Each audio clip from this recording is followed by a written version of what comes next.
La scène est posée. Nous voici dans le domaine de la chirurgie d'avant-garde, là où science et humanité se rencontrent. La neuromodulation sacrée, deux mots qui, à eux seuls, éveillent l'idée d'une alliance subtile entre la technologie et le soin des âmes. Que peut-il y avoir de plus intime que de restaurer à chacun la dignité que confère la maîtrise de son propre corps?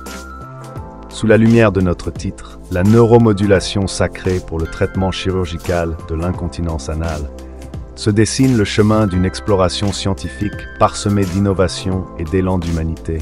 Car, comme le disait Hippocrate, là où est l'amour de l'homme, là aussi est l'amour de l'art.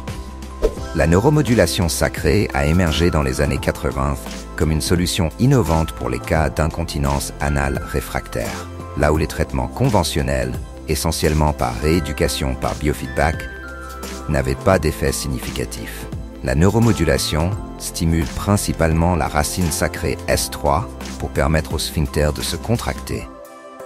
Un choix dicté par la topographie neurologique complexe et la connexion des racines sacrées avec les muscles du plancher pelvien. Plongeons dans les années 80. Deux chercheurs audacieux, Tanago et Schmidt, proposent une nouvelle hypothèse. En stimulant la racine sacrée S3, ils entrevoient une possibilité, celle de moduler les contractions du sphincter anal. Cette découverte marque le début d'une aventure scientifique. Elle porte l'espoir de restaurer par la stimulation électrique une fonction que beaucoup avaient cru irrémédiablement perdue. Ce fut une idée nouvelle, une de ces percées dont le monde médical se souviendra longtemps, une promesse de régulation neuromusculaire enfin devenue possible. Les premiers succès cliniques encouragent la réalisation de recherches plus approfondies. On étudie, on ajuste et on découvre que des impulsions de basse fréquence, finement contrôlées, peuvent effectivement rétablir le tonus musculaire, une maîtrise de la continence autrefois hors d'atteinte. Les chercheurs comprennent qu'ils tiennent là une clé. Cette avancée ouvre les portes à des explorations plus larges. Et bientôt, la neuromodulation prend forme en tant que technique chirurgicale à part entière. En France, la neuromodulation a commencé à être explorée après de premiers essais cliniques dans les années 2000. La Haute Autorité de Santé a progressivement reconnu l'efficacité de la neuromodulation pour l'incontinence anale réfractaire et a intégré cette technique dans les pratiques médicales françaises, bien que l'approbation et le remboursement aient été plus progressifs. Les praticiens français ont évalué et validé la neuromodulation par des études locales, confirmant son efficacité pour les cas d'incontinence sévère. Aujourd'hui, la neuromodulation est considérée en France comme une solution thérapeutique de choix pour les patients ne répondant pas au traitement conservateur. Elle est faite dans les centres spécialisés en chirurgie proctologique et en rééducation anorectale. En termes de financement, la neuromodulation est partiellement prise en charge par l'assurance maladie pour des indications bien définies et chez les patients répondant aux critères de sévérité. La technique est pratiquée sous l'égide de protocoles stricts pour garantir son efficacité. Et elle fait désormais partie des recommandations pour le traitement des incontinences sévères en France, au même titre que dans d'autres pays européens ayant adopté cette technique. La beauté de cette technique réside dans son principe simple et audacieux. Implanter une électrode au niveau de la racine sacrée S3. Cette électrode, une merveille de technologie miniaturisée, permet de moduler les signaux nerveux responsables du contrôle sphinctérien. Ainsi, par une impulsion mesurée, l'électrode ravive le tonus musculaire et rétablit un contrôle fonctionnel. Ce schéma nous révèle une architecture fascinante, celle des racines sacrées, porte d'entrée vers la continence. Par la stimulation de S3, l'électrode interagit avec le système nerveux central, mobilisant les voies motrices et sensitives. Chaque impulsion, chaque contraction musculaire répond à une régulation orchestrée avec minutie, une mécanique presque poétique. En se fondant dans l'infrastructure anatomique, la technologie devient invisible et fait de l'art de guérir une science d'une précision extrême. La neuromodulation s'adresse aux patients pour qui l'incontinence anale est un handicap quotidien, mais plus encore à ceux pour qui les traitements standards se sont révélés inefficaces. Nous parlons ici des cas les plus sévères. de ceux qui, malgré les tentatives de rééducation et les traitements médicamenteux, n'ont pas trouvé de répit. La neuromodulation se positionne non seulement comme une très bonne réponse médicale, mais aussi comme une promesse, celle de redonner une autonomie corporelle, un contrôle que la nature a défailli à maintenir. Mais avant l'implantation définitive, il y a cette première phase, indispensable, celle de l'évaluation, du test. Une électrode quadripolaire est d'abord implantée pour tester la réponse du patient. Pendant quelques jours, le corps dialogue avec la technologie et le chirurgien observe. Un cahier d'événements quotidiens est rempli par le patient. Si le test se révèle concluant, alors seulement l'implantation permanente d'un stimulateur neuromusculaire peut être envisagée. C'est une étape qui impose patience et minutie, car c'est de cette phase que dépend le succès de l'intervention. Pour que l'électrode puisse remplir son rôle, il est impératif qu'elle soit précisément positionnée sur S3. Les chirurgiens utilisent des méthodes variées pour localiser cette racine. Repérage anatomique, fluoroscopie et parfois même marqueurs cutanés. Ce moment où la technique rencontre l'anatomie est d'une importance cruciale. Une fois implantée, l'électrode transmet ses premières impulsions, une série de signaux discrets mais suffisamment puissants, qui redonne au patient un sentiment de contrôle perdu depuis longtemps. Nous entrons ici dans le cœur de l'intervention. Si la phase de test a révélé des résultats encourageants, l'implantation définitive peut avoir lieu. L'électrode précédemment mise en place est connectée à un générateur d'impulsion placé sous la peau, dans la partie inférieure de la région lombaire homolatérale. Ce générateur, discret et sophistiqué, est conçu pour durer entre 5 et 7 ans. Il émet des impulsions régulières, une pulsation silencieuse, comme un souffle technologique qui redonne au corps son équilibre si précieux. La question de la longévité de l'implant revêt une importance vraiment capitale. Ce générateur, bien que compact, est conçu pour résister aux aléas du temps et de la vie. La durée de 5 à 7 ans dépend de l'intensité et de la fréquence de la stimulation nécessaire pour chaque patient. Et lorsque le moment viendra de le remplacer, le procédé sera simple, presque naturel, comme le remplacement d'une pierre précieuse qui a donné toute sa lumière. Il s'agit alors d'un simple remplacement du générateur, en ambulatoire, si le patient le souhaite, pouvant éventuellement être fait sous anesthésie locale. Mais qui sont les patients pour lesquels cette technique devient une promesse de rémission? Le succès de la neuromodulation repose sur une sélection rigoureuse. La neuromodulation est réservée à ceux pour qui l'incontinence anale représente une souffrance insurmontable malgré les tentatives thérapeutiques non opératoires. C'est un processus d'exclusion et de rigueur où chaque candidat est évalué avec attention afin que la promesse de succès reste à la hauteur de l'espérance. Pour ces patients, une série d'évaluations fonctionnelles du plancher pelvien est indispensable. Par échographie endo-anale et manométrie, nous observons les structures sphinctériennes, nous mesurons les pressions du canal anal. C'est un diagnostic d'une finesse rare, un inventaire des forces et des faiblesses, car il s'agit de connaître le corps dans toute sa complexité avant d'engager ce ballet électrostimulant. Il faut évidemment aussi demander la réalisation d'un électromyogramme qui identifiera d'éventuelles contre-indications, comme l'interruption des arcs sacrés. Une IRM est également utile, recherchant des anomalies anatomiques ou la présence d'un kyste de Tarlov qui peuvent contre-indiquer l'implantation d'une électrode sacrée. Le candidat idéal pour la neuromodulation n'est pas un patient ordinaire. C'est souvent un être pour qui chaque instant de continence est une lutte, c'est-à-dire qu'il a une incontinence anale grave et handicapante. Il peut s'agir d'incontinence passive, de fuite incontrôlée à l'effort. La neuromodulation peut être faite en cas de défect plus ou moins étendu du sphincter externe.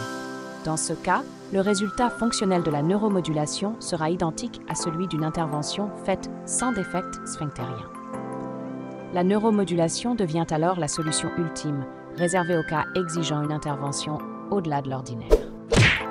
Les résultats cliniques parlent d'eux-mêmes. Dans 70 à 80% des cas, la neuromodulation apporte un soulagement significatif.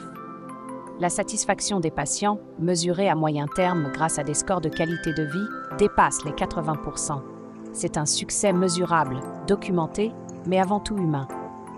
La réduction des épisodes d'incontinence leur permet de retrouver une vie que l'on pourrait qualifier de normale, un terme qui, pour beaucoup, n'avait plus de sens. Ce sont des chiffres, oui, mais derrière ces chiffres se cache une réalité beaucoup plus vaste, celle d'une liberté retrouvée. La neuromodulation, loin d'être figée, s'adapte au fil du temps à chaque patient. La stimulation peut être personnalisée, ajustée en fonction des besoins de chacun. Fréquence, amplitude, durée des impulsions, chaque paramètre peut être modulé pour atteindre l'équilibre entre confort et efficacité. C'est une approche sur mesure où chaque signal est pensé pour offrir le meilleur résultat possible, pour dessiner une thérapie qui se fond dans la vie de chaque patient, discrète et bienfaisante. Afin de suivre les améliorations, les équipes médicales utilisent des échelles de continence, comme le score de Wexner ou le Fecal Incontinence Quality of Life Scale, et des journaux d'incontinence. Ces outils permettent d'objectiver les progrès réalisés, de suivre le quotidien de chaque patient. C'est un dialogue constant entre le corps et la machine, une écoute attentive des besoins et des réponses du corps. Car, au-delà de la technique, c'est l'humain que l'on se doit d'écouter. Toute intervention, même la plus prometteuse, a ses limites. Parmi les complications possibles de la neuromodulation, on note les douleurs au site d'implantation, des migrations d'électrodes et parfois des infections. Ces incidents, bien que rares, sont des obstacles sur la route du succès thérapeutique. Ils nous rappellent que, malgré l'ingéniosité de la neuromodulation, la prudence et l'observation restent essentielles. Chaque patient est une histoire unique et des ajustements sont parfois nécessaires pour surmonter ces embûches. La gestion des complications, voilà un art en soi. En cas de déplacement de l'électrode, un repositionnement peut être envisagé, tout comme une reprogrammation minutieuse de la stimulation. Lorsqu'il s'agit d'infection, des interventions ciblées permettent souvent de préserver l'implant. Cette flexibilité, cette capacité d'adaptation montrent que la neuromodulation n'est pas une technique figée, mais un processus vivant qui se plie aux besoins du corps, tout en poursuivant son objectif de restauration fonctionnelle de la continence. La neuromodulation, si précise et contrôlée soit-elle, rencontre parfois les limites naturelles de l'organisme humain. Dans certains cas, le patient développe une tolérance à la stimulation. Le corps, habitué aux impulsions, en vient à diminuer sa réponse. Face à ce phénomène, la réponse médicale est elle-même une démonstration de flexibilité et d'ingéniosité. Les médecins ajustent les paramètres, modifient la fréquence, l'amplitude et même les configurations des électrodes pour maintenir l'efficacité. C'est une symphonie subtile, un travail constant pour que l'harmonie entre la machine et le corps soit préservée. À mesure que la technologie progresse, la neuromodulation se perfectionne. Les innovations se succèdent avec l'introduction de dispositifs miniaturisés, de batteries de longue durée et même de stimulateurs rechargeables. Ces améliorations techniques ne sont pas de simples détails, elles font la différence dans le quotidien des patients. Elles allègent le dispositif, réduisent les interventions de maintenance et offrent un confort accru. Ces avancées sont le reflet d'un progrès médical qui ne s'arrête jamais, cherchant toujours à se faire plus discret, plus durable, plus respectueux du patient. Pour les patients particulièrement réfractaires, une autre possibilité est étudiée, la stimulation bilatérale. Ici, ce ne sont plus un, mais les deux côtés qui sont stimulés dans une tentative de rétablir la continence chez ceux pour qui la stimulation unilatérale reste insuffisante. Bien que cette technique soit encore en cours d'évaluation, elle offre une perspective pour les cas les plus complexes. C'est une option audacieuse, une idée qui, si elle se confirme, pourrait ouvrir un nouveau chapitre pour les patients qui restent en quête d'une solution thérapeutique. Dans le monde moderne, la technologie ne se contente pas de faciliter la vie, elle cherche à anticiper les problèmes. L'intelligence artificielle entre ici en scène, et avec elle, la possibilité d'une neuromodulation adaptative. Grâce à des algorithmes de plus en plus sophistiqués, l'intelligence artificielle pourrait ajuster en temps réel les paramètres de la stimulation en fonction des réponses sphinctériennes du patient. C'est une révolution en soi, une personnalisation extrême où chaque patient reçoit la solution la plus adaptée, la plus proche de ses besoins. un traitement intelligent qui sait évoluer, moduler, s'adapter. Si la neuromodulation apparaît comme la réponse la plus aboutie pour les cas d'incontinence sévère, il existe toutefois une alternative moins invasive, la stimulation du nerf tibial postérieur. Initialement développée pour traiter l'incontinence urinaire, cette technique a rapidement trouvé une application en proctologie. La stimulation du nerf tibial postérieur est simple, peu coûteuse et ne requiert pas d'implant permanent. Elle est administrée par stimulation transcutanée ou percutanée, une méthode bien plus simple, mais qui offre un espoir à tous ceux pour qui la neuromodulation serait inadaptée en première intention. La stimulation du nerf tibial postérieur est une technique pleine de promesses, en particulier pour les patients qui redoutent une intervention invasive. Elle ne nécessite ni chirurgie complexe, ni maintenance régulière. Les séances de stimulation, souvent hebdomadaires, peuvent se faire en ambulatoire, plus souvent à domicile pour certains patients équipés de dispositifs portables. Ce caractère minimalement invasif est son principal avantage. C'est une méthode moins contraignante, certes, mais dont les résultats sont moins bons en comparaison de la neuromodulation des racines sacrées. Si la stimulation du nerf tibial postérieur ne donne pas les mêmes résultats que la neuromodulation des racines sacrées, elle offre tout de même une amélioration notable dans environ 50 à 60% des cas. Des études menées par des experts, comme celle de Govert et de la Portilla, ont mis en lumière une réduction significative des épisodes d'incontinence. Bien que ces résultats soient encourageants, la stimulation du nerf tibial postérieur ne rivalise pas avec la puissance d'action et la durabilité de la neuromodulation des racines sacrées. C'est une option intermédiaire pour les patients dont les besoins sont moins pressants ou en attente de solutions définitives.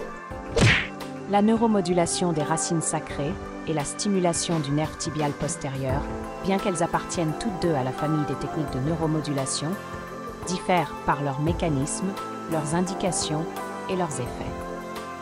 La neuromodulation des racines sacrées, plus invasive et plus coûteuse, est toutefois capable de procurer des résultats durables ainsi qu'un meilleur contrôle de la continence. La stimulation du nerf tibial postérieur, quant à elle, agit par modulation indirecte et se limite aux situations où l'incontinence est modérée. Le choix entre ces deux méthodes repose sur une analyse minutieuse, une compréhension des besoins du patient et de ses attentes. L'avenir de la neuromodulation des racines sacrées semble radieux, éclairé par des perspectives technologiques enthousiasmantes. L'arrivée de dispositifs sans fil, de systèmes miniaturisés et rechargeables redéfinit déjà la pratique. Ces innovations visent à rendre les implants plus discrets, plus simples d'utilisation. Parallèlement, la personnalisation des traitements, renforcée par l'intelligence artificielle, promet des réponses mieux adaptées et plus précises aux variations individuelles des patients. La neuromodulation des racines sacrées, qui hier était une avancée expérimentale, devient aujourd'hui un terrain fertile pour les technologies de demain. La neuromodulation des racines sacrées s'impose aujourd'hui comme une avancée majeure dans le traitement de l'incontinence anale, une promesse d'autonomie pour ceux qui en avaient perdu l'espoir. À travers ses réussites, ses échecs, ses ajustements constants, la neuromodulation des racines sacrées incarne une science vivante, évolutive, respectueuse des complexités de l'être humain. Parallèlement, la stimulation du nerf tibial postérieur offre une alternative modeste mais précieuse pour ceux qui cherchent un soulagement sans intervention lourde. La stimulation du nerf tibial postérieur pourrait aussi être un traitement de première intention, moins agressif et moins cher que la neuromodulation des racines sacrées. Alors que les technologies de neuromodulation se développent, l'avenir s'ouvre vers des traitements plus accessibles, plus personnalisés, qui sauront redonner aux patients la maîtrise de leur corps et avec elle, une part de leur dignité.